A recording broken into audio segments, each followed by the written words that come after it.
ada dua konsep sebenarnya yang gue pelajarin. Orang berpikir kayak kalau semisal kita punya brand langsung buka di mana-mana, wah langsung terkenal, ya kan? Kesannya di sini ada, di situ ada, berarti keren ya, itu bagus. Berarti nama lu, brand awareness lu gede gitu kan? Tapi enggak menutup kemungkinan itu juga salah satu bunuh diri.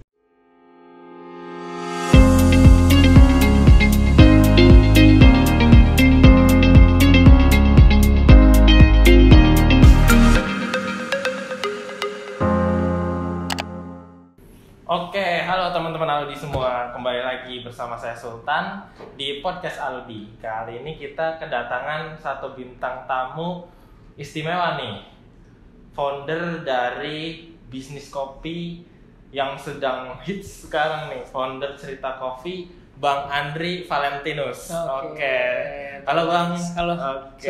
Thank you banget. Sekarang mungkin Bang Andri bisa nih kenalin diri terlebih dahulu nih.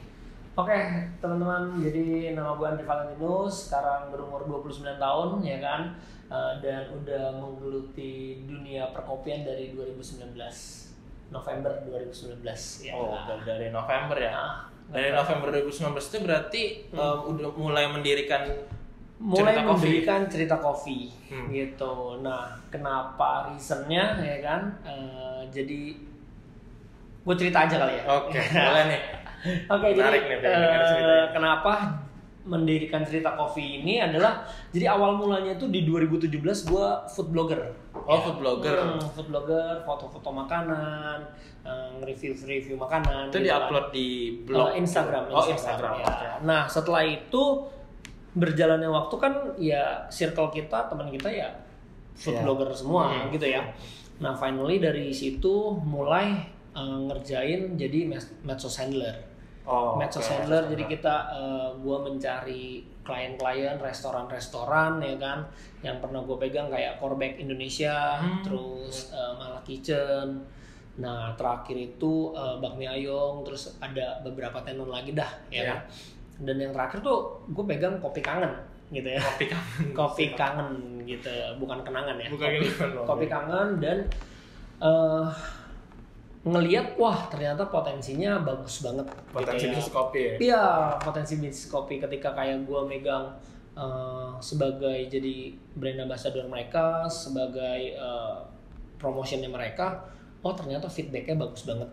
Nah dari situ kayak gue berpikir kayak kayaknya bagus juga nih, daripada kayak selama ini nge-brandingin brand orang terus kan. Mending kan? Bikin sendiri gitu ya. Mendingan coba deh, kan gue udah tahu caranya gitu ya. Kasarannya ya udah, finally akhirnya muncullah ide Cerita Coffee. Dan ya waktu itu nggak sendiri ya, karena kan to be honest gue sendiri specialize-nya hanya di bidang promotion. Tapi kayak untuk kopinya yang nggak bisa buat kopi gitu ya. Dan karena gue food blogger juga, jadi kayak gue bisa lah ngetis yang enak seperti apa gitu kan. Udah katam ya. Udah nyobain berbagai jenis. Yes. Finally akhirnya ngajak satu partner temen gue ya kan, Martin, untuk jadi R&D-nya co-founder dari Cerita Coffee. Ya, dan akhirnya udah kita prepare hampir 2 bulanan, dan finally udah rampung semua baru kita open. Itu berarti idenya itu muncul 2019 itu ya? Ya, 2019 di Agustus September lah ya. Ya Agustus September udah kayak ini bagus, ya udahlah langsung eksekusi ya. Jadi kan kebanyakan orang kalau banyak berpikir nggak pernah eksekusi ya. Kalau gua sendiri ya kalau ada sesuatu yang pengen dikerjain langsung eksekusi aja. Mau kayak nanti gagal atau enggak ya terserah lah gitu. Yang penting kan kita mencoba dulu ya kan. Ya. Oke Bang, ini kan bisnis kopi ini kan bisa dibilang beberapa tahun terakhir kan menjamur banget nih ya? Iya betul. Menjamur banget. Betul banget. Dari filosofi kopi dan sebagainya kan. Kayak tiap kita ke kafe tapi pasti ada kayak americano apa menu-menu gitu kan pasti ada ya. Betul. Kayak basicnya itu kafe itu kayak gini. Nah sebenarnya kita ini kan kalau di bisnis ini kan pasti harus ada sesuatu yang orisinil dan pembeda nih, sehingga bisa lebih menarik pembeli. Kalau Cerita Coffee sendiri ini apa sih yang bedain dari kafe-kafe lainnya nih? Oke, jadi pertama ya filosofinya dari cerita kopi adalah kayak gue pengen nampilin kopi adalah sebuah sesuatu yang kayak diminum orang ketika moodnya lagi apapun gitu ya, kayak orang seneng. Happy minum kopi, orang lagi stres minum kopi, ya kan orang lagi galau minum kopi gitu kan. Jadi kayak cerita kopi adalah sesuatu brand, suatu nama yang kayak gue bikin tuh kayak lu kalau nggak bisa cerita sama siapapun ya lu ceritalah sama cerita kopi gitu. Makanya biasanya cerita kopi itu ada kalau di ininya kita suka kasih quotes mungkin relate gitu loh sama anak milenial zaman sekarang. Misalnya nyemangatin gitu. Iya, nyemangatin maksudnya jangan sedih ya gitu loh ya kan. Nah, terus kedua adalah gue mengusung konsep kita punya quality coffee shop tapi dengan harga coffee to go. Gitu ya. Jadi kan different ya. Different kalau coffee shop kita latte flat white atau brown sugar itu bisa 40-50 ribu kan. Mahal ya. Nah, tapi dengan kualitas yang seimbang kita jual harga 15.000 gitu loh.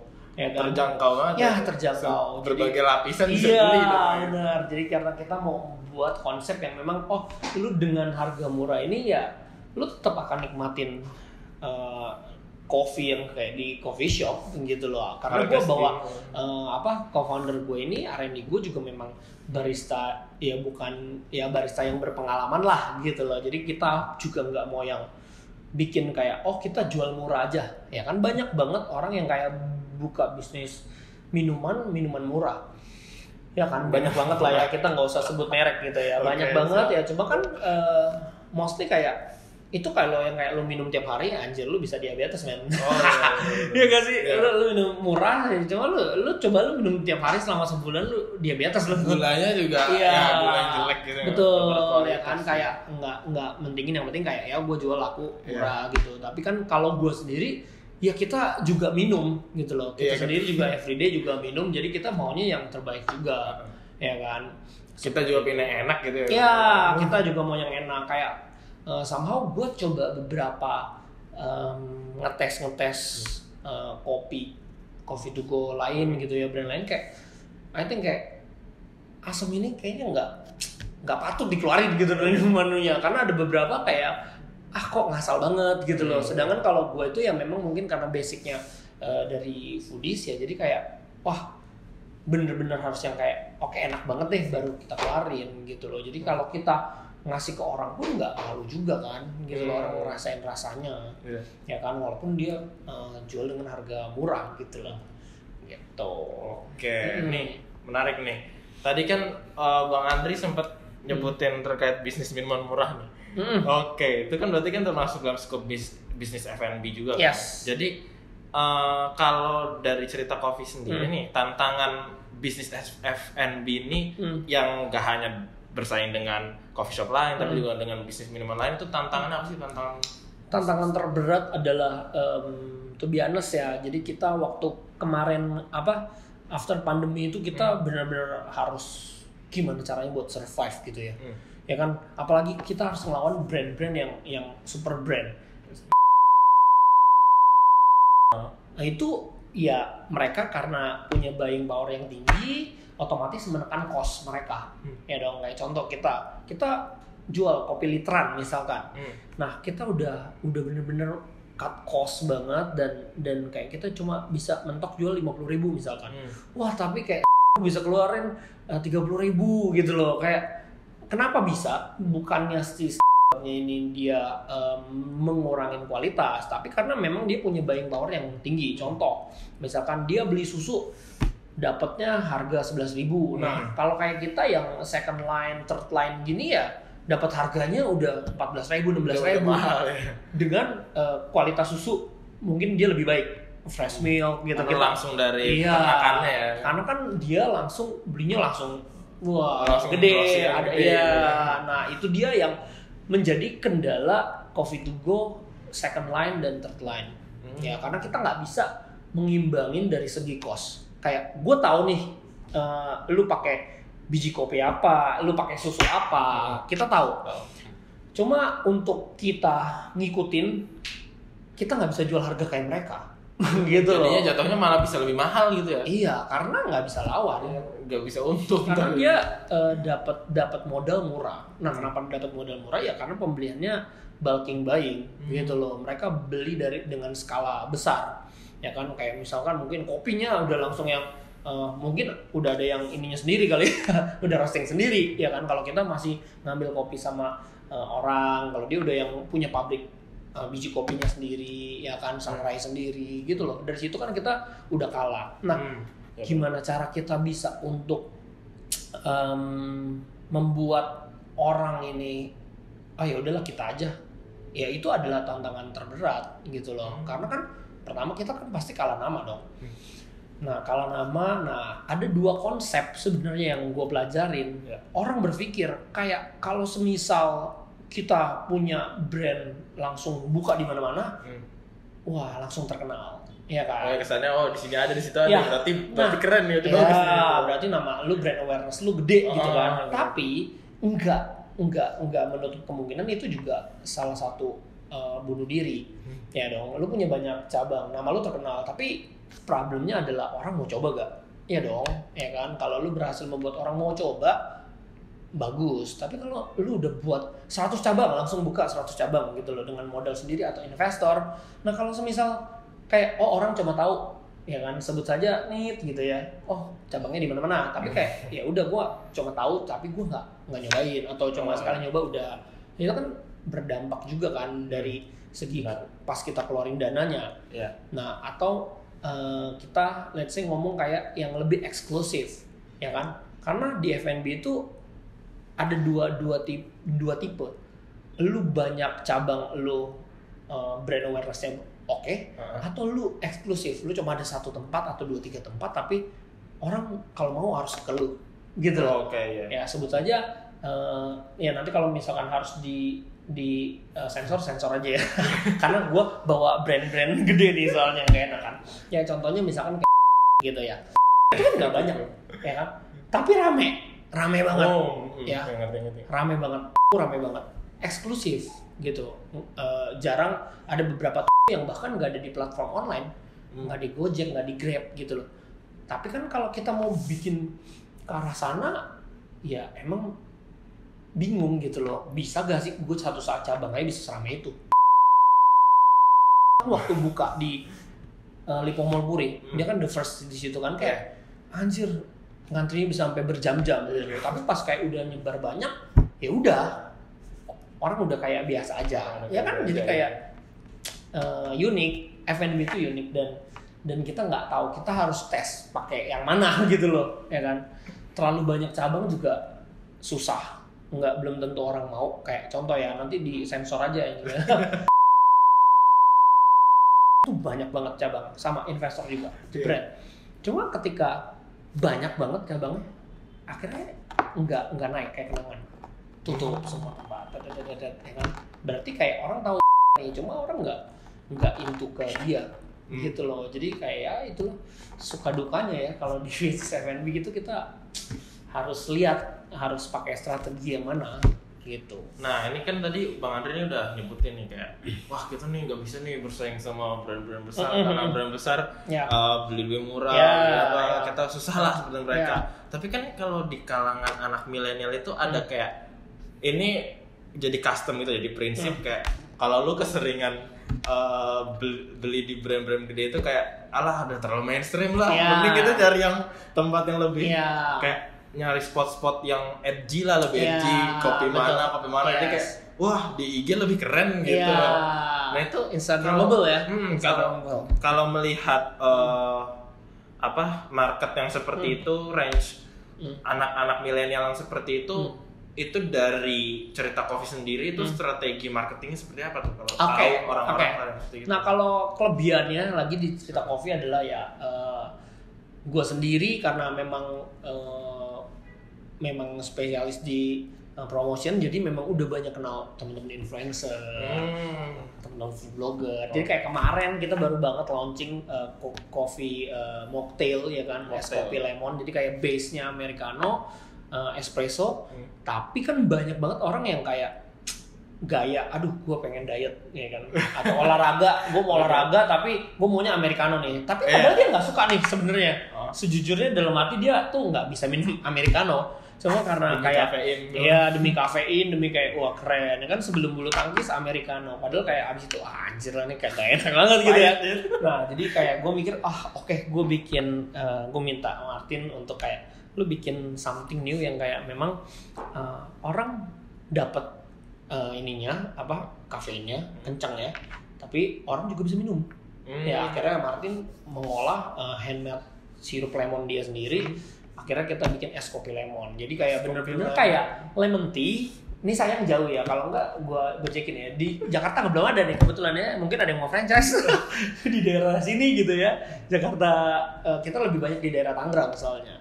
Ya jadi kayak konsepnya bener-bener jadi lu bayangin lu minum kayak lemon tea cuma versi kopi gitu. Belum pernah nyoba nih. Ya tapi kayak buat kalau pecinta yang kopi yang kayak extra shot ya nggak cocok.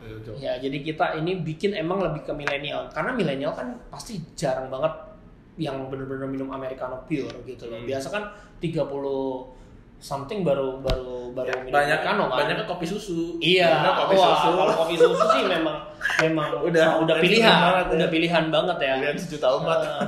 Dan sekarang ada fenomena unik bahwa kayak memang orang udah nggak nyari brand. To be honest, sekarang orang lebih kayak contoh lu, misalkan kalau nggak yang suka-suka banget deh, misalkan contoh lu suka kopi kenangan misalkan. Nah misalkan di daerah sini nggak ada atau jauh banget. Iya, at the end lu akan beli yang di dekat sini. Iya kan? Lu nggak mungkin bela-belain lu suka cerita kopi, ya kan? Bayangin ini di Jaksel misalkan. Lu beli dari Tangerang, nggak mungkin kan? Jauh banget. Lu beli kopinya berapa? Jaraknya berapa? Ongkirnya lebih mahal dari kopi. Betul. Jadi kayak fenomena yang sekarang terjadi adalah orang udah jarang ngeliat brand. Ya kayak misalkan kalau pas dia suka brand ini ada di dekat dia ya dia beli, kalau nggak ada ya udah dia akan cari yang lain. Gitu. Ya dong.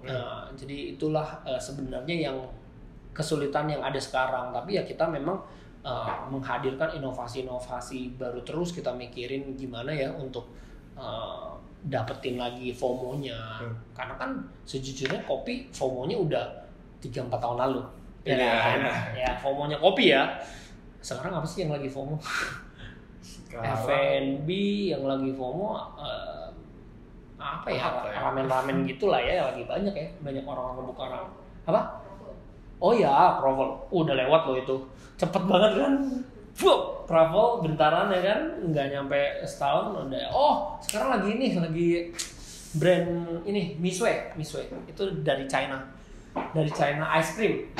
Es krim murah, wah itu omsetnya sehari bisa 10 juta loh. Sehari? Iya, gila.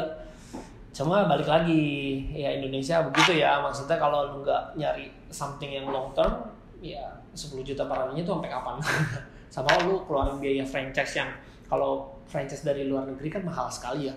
Around 300 juta, lu sewa ruko interior ya kurang lebih 800 sampai 1 M untuk investasi awal.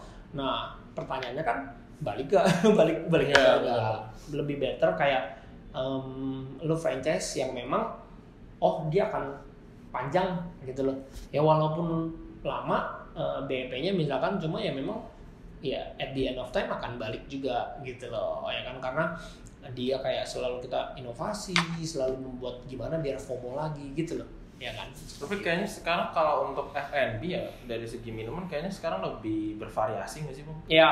Sekarang banyak juga kayak sepanjang jalan misalnya pulang ke rumah itu ada aja ini yang kecil-kecil iya gitu kan, banyak banget kan. Yang enggak cuma kopi gitu, macam-macam gitu. Banyak minuman yang itu minum apa? Bahkan saya aja nggak tahu itu minuman apa, belum pernah coba gitu.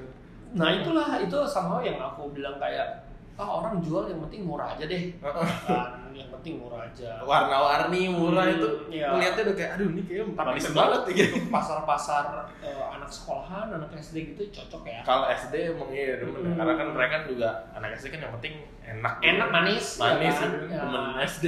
Nah, tapi kalau kayak sekarang sih udah seumur kayak kita misalkan 25 ke atas sudah jarang lah beli yang kayak gituan kan. Udah mulai sadar juga. Udah mulai sadar, waduh ini kalau nggak diabetes ya kan sakit jantung, stroke kan.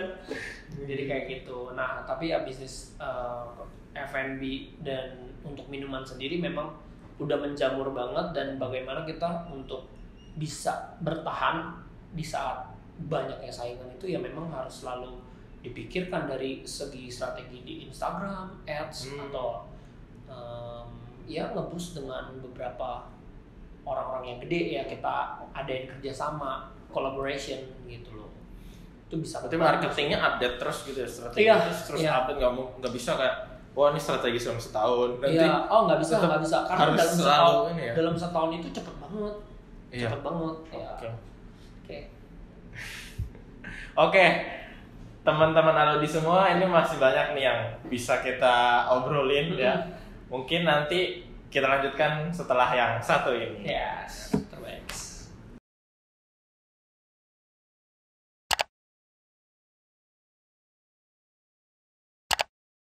Oke, teman-teman Aludi semua, masih bersama saya Sultan yang sekarang bersama dengan Bang Andri Valentinus, founder Cerita Coffee. Kita akan lanjutin perbincangan kita. Tadi kan Bang Andri sempat nyebut bahwa ini strategi marketing nih ada dari Instagram, dari apa itu harus selalu update terus kan. Nah, sekarang kendala dari strategi marketing misalnya di IG atau di internet itu seperti apa sih Bang? Oke, nah kendalanya sendiri itu juga unik banget ya, karena algoritma dari Instagram itu kan berubah terus gitu ya. Berubah terus ya kan. Terus dari sekarang juga lagi banyak banget orang yang pakai bayar influencer selebtok seleb TikTok ya kan, untuk ngeboost mereka punya produk gitu loh. Cuma ya memang kendalanya adalah kita mau spend berapa, kita mau bakar uang berapa gitu loh. Ya kan? Worth it apa enggak gitu. Iya. Somehow tuh orang tuh takut pasti. Kayak contoh ya, sebut saja misalkan para food blogger yang sudah gede-gede gitu ya kan, kayak manggil mereka sekali datang cepet ya 100 juta. Nah, brand ini berani gak gitu loh keluarin 100 juta? Maksudnya kayak worth it gak? Iya kan? Setelah itu apakah bisa balik tuh duit? Iya, betul loh ya kan. Jadi kayak kalau kendala-kendala di ads itu ya itulah, kita harus bener-bener kayak yakin, kita harus bener-bener lihat gitu ya. Kalau kita endorsement ke para yang gede-gede gitu loh, kita sebutnya makro ya. Kalau yang kecil-kecil kan mikro, misalkan mikro influencer ya kan. Kalau yang udah makro kita harus benar-benar targetingnya pas. Terus untuk ads juga itu harus dipelajarin, karena kalau misalkan kita cuma asal ads, misalkan kayak automatic ads keluar 500.000 untuk di cabang yang ini, itu pasti teman-teman nggak akan ada efek apa-apa.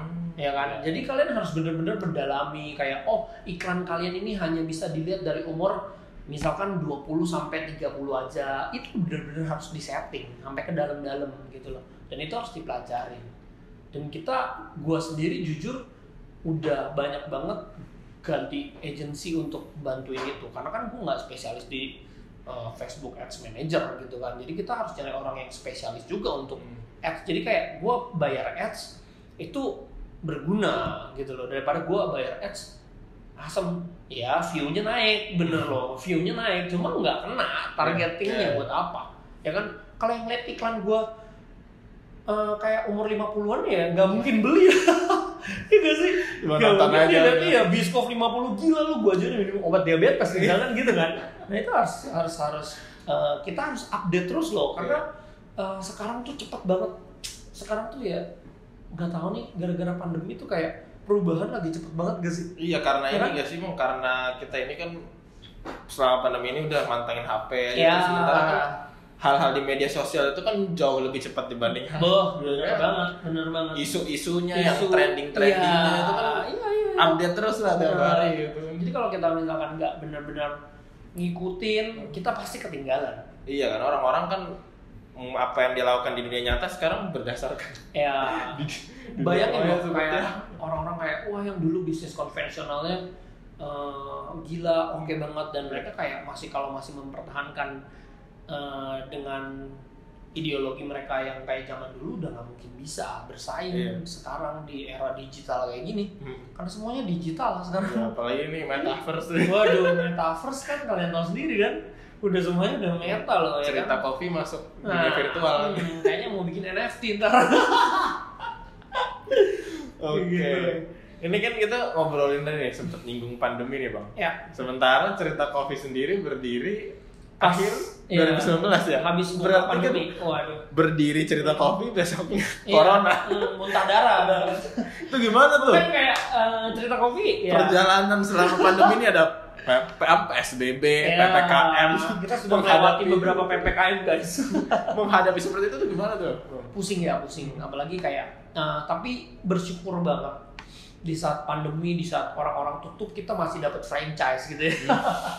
Kenapa ya? Karena mungkin balik lagi orang trust gitu, trust ke brand kita, trust ke yang kita lakukan, plan kita ke depan gitu ya. Cuma memang kita nggak bisa bohong gitu loh bahwa somehow di tempat-tempat tertentu, di tempat-tempat kita beberapa lokasi kita udah ngelakuin semua cara, tapi memang ya susah untuk naikin salesnya gitu ya. Karena memang ya mungkin faktor daya beli masyarakat di daerah situ menurun karena pandemi ya dong. Itu kan ngaruh dong ya kan. Kayak dulu sebelum pandemi setiap hari orang bisa beli kopi gitu loh.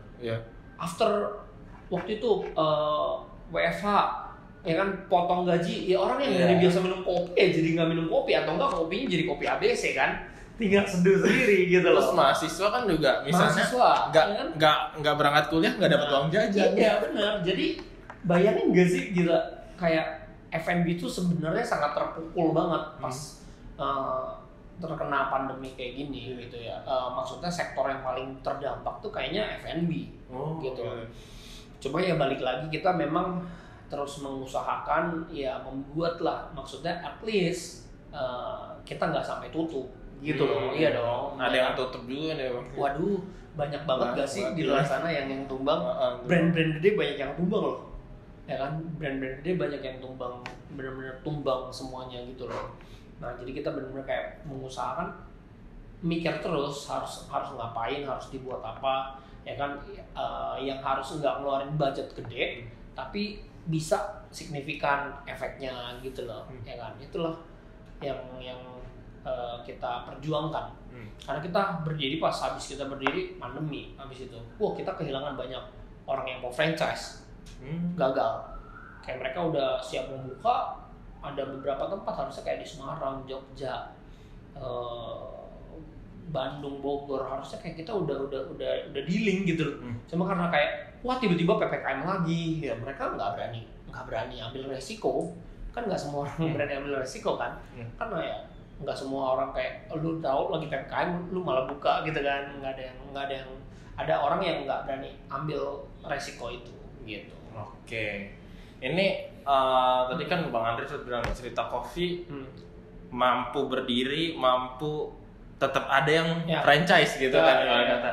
Nah sebenarnya gimana sih nih dari cerita kopi sendiri itu membina hubungan dengan mitra-mitra pasti kan udah banyak nih mitra-mitranya kan dan juga dengan franchise dan orang-orang yang mau franchise sehingga kok orang masih tetap mau ini walaupun seperti ini masih ada lah yang mau franchise itu gimana? Iya, oke. Jadi kayak kalau misalkan kalau dari aku sendiri ya memang kita tetap obrolin ke mereka gimana pembaharuan yang kita coba kasih suggest, tapi kan balik lagi ya maksudnya orang franchise ya nggak bisa sepenuhnya kasih ke kita ya dong kayak kecuali gue manajemenin gitu ya tapi kan kayak lu franchise ya lu beli nama gue tapi kan sepenuhnya bisnis itu kan punya lu karena gue ngambil royalti ya dong lu cuma ambil nama brand gue dan ya lu jalanin kayak itu emang bisnis lu bukan gue yang harus kita kan pasti mikirin semua cabang cuma dari kaliannya juga harus ayo berusaha juga gitu loh ya kan. Nah itulah yang kayak kita harus ngobrolin. Tapi ya ada beberapa memang yang memang kayak sulit ngikutin juga gitu ya kan. Nggak semuanya milenial. Ada yang boomer. Kalau disuruh kayak ads, bingung lah dia kayak, hah? Gimana nih ads-nya gitu kan? Gaptek gitu ya. Ya. Cuma ya memang kita tetap menjaga hubungan baik dan so far mereka mengerti. Maksudnya kayak ya efek pandemi gitu loh. Lu nggak bisa maklumi lah. Lu nggak bisa ngeblame gitu loh kayak, wah gua franchise sepi. Ya kayak pas lu bukannya pas lagi PPKM level 3 gitu loh, gimana? Orang juga belum lihat ya, belum tahu. Gimana kan kayak gitu loh. Jadi kayak yang penting kita menjaga hubungan baik sih. Terus kayak menjelaskan dan ya kita selalu ada pembaharuan dan selalu ada yang kita lakukan. Ya dong, kalau semisal kayak misalkan Bang Sultan franchise ya kan. Gue selalu dari pusat selalu ngasih sepak terjang yang baru ya kan. Ya lu nggak bisa blame gue karena gue selalu membuat sesuatu yang baru untuk naikin brand kita, untuk naikin sales. Gue tetap endorse dengan gue tetap panggil influencer, food blogger untuk nge-up kita punya produk. Ya itulah yang kita lakukan gitu loh. Itu yang kayak gue dari pusat gue tetap do something ya kan. Banyak orang di luar sana yang kayak udah lu habis franchise ya udah ya sepi pandemi mau gimana gitu loh. Tapi kalau kayak anjir kita pusat gila untuk ngeluarin dana untuk influencer aja udah berapa juga gitu loh. Tapi itu tetap kita lakukan ya kan. Menu baru kayak kemarin kita langsung sebarin ke semua kenalan kita ya kan. Itu kan cost juga kan. Iya benar. Gitu. Oke. Terus ini kan istilahnya Cerita Coffee sudah ya ini kita udah melewati lah masa-masa paling parah pandemi. Mudah-mudahan lah udah melewati. Tapi kan dunia nih ke depan kan ya serba tidak pasti ya. Serba tidak pasti. Ada Omicron, ada isu-isu perang lah ya, gitu kan. Nah ini gimana nih rencana Cerita Coffee ke depannya nih terutama di tahun ini?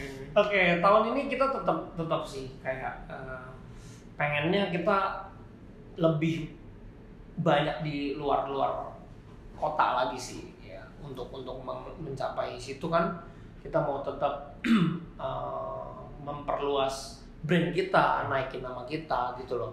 Yang penting yaitu kita harus fight gimana caranya ketika orang-orang tumbang, ketika orang-orang jatuh yang sebenarnya kayak bisnis apapun ya nggak cuma F&B. Kalau misalkan kita lagi jatuh ya nggak apa-apa ya kan, ya hidup itu kan kayak roller coaster gitu loh.